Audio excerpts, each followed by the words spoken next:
Shalom sobat kabar baik semuanya. Ternyata masih banyak teman-teman muslim yang beranggapan bahwa Alkitab mengizinkan orang Kristen untuk berpoligami. Alasannya karena di dalam Alkitab menceritakan bahwa Daud memiliki banyak istri, Salomo memiliki banyak istri, dan masih banyak tokoh-tokoh Alkitab lainnya yang memiliki banyak istri. Teman-teman muslim beranggapan bahwa semua yang diceritakan di dalam Alkitab harus dilakukan oleh orang Kristen. Tentu tidak, teman-teman. Sebelum teman-teman mengambil kesimpulan seperti itu, izinkan saya memberikan penjelasan sedikit. Alkitab adalah buku yang sangat jujur. Dia menceritakan segala sesuatu tanpa menyembunyikannya. Saya kasih contoh. Manusia yang diciptakan oleh Tuhan pada awalnya itu sempurna. Tetapi pada akhirnya apa? Manusia yang sempurna itu memberontak terhadap Allah. Karena mereka memberontak terhadap Allah, maka mereka jatuh dalam dosa. Hubungan mereka dengan Allah terpisah. Jadi setiap keturunan dari Adam dan Hawa, semua keturunan itu tidak bebas dari hukuman dosa itu. Kecenderungan hati manusia memikirkan kejahatan semata, dan itu dicatat dalam Alkitab.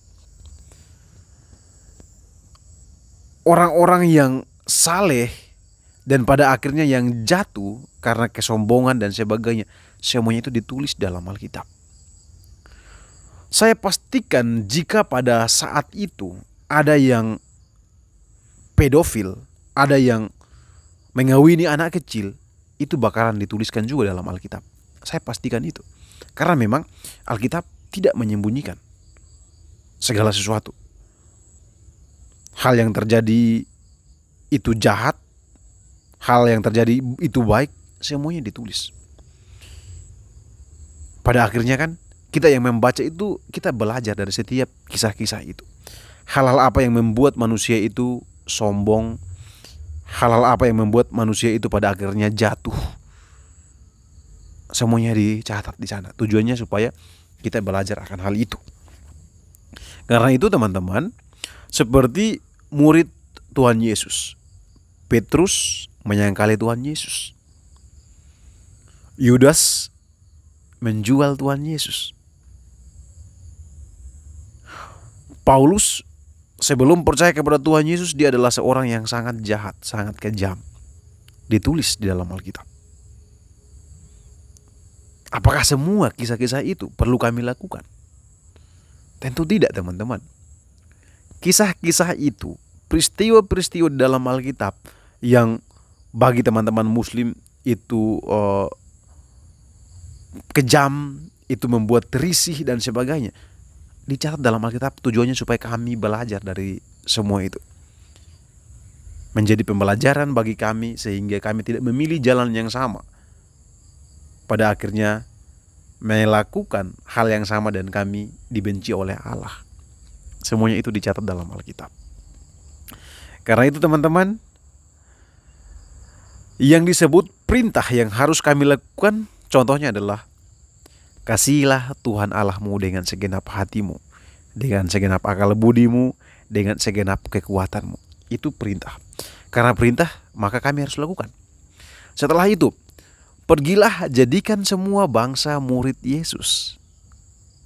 Baptislah mereka dalam nama Bapa dan Anak dan Roh Kudus. Itu perintah. Maka kami harus lakukan. Kasihilah sesamamu manusia seperti dirimu sendiri. Itu perintah dan orang Kristen harus lakukan. Tetapi setelah saya selesai membaca Alkitab, saya tidak menemukan perintah berpoligamilah karena hal itu menyenangkan hati Tuhan. Tidak ada. Karena tidak ada perintah demikian, maka orang Kristen dilarang untuk berpoligami. Saya pastikan kalau ada perintah seperti itu, maka orang Kristen pasti berpoligami. Tapi tidak ada perintah seperti itu. Jadi teman-teman muslim jangan membuat sebuah kesimpulan tanpa memahami konteks dari penulisan itu, konteks dari peristiwa itu. Paham dulu, baru berbicara. Paham dulu, baru mengambil kesimpulan, sehingga kesimpulan yang diambil tidak bermasalah. Ya kan? Sekian teman-teman yang saya sampaikan. Tuhan Yesus memberkati.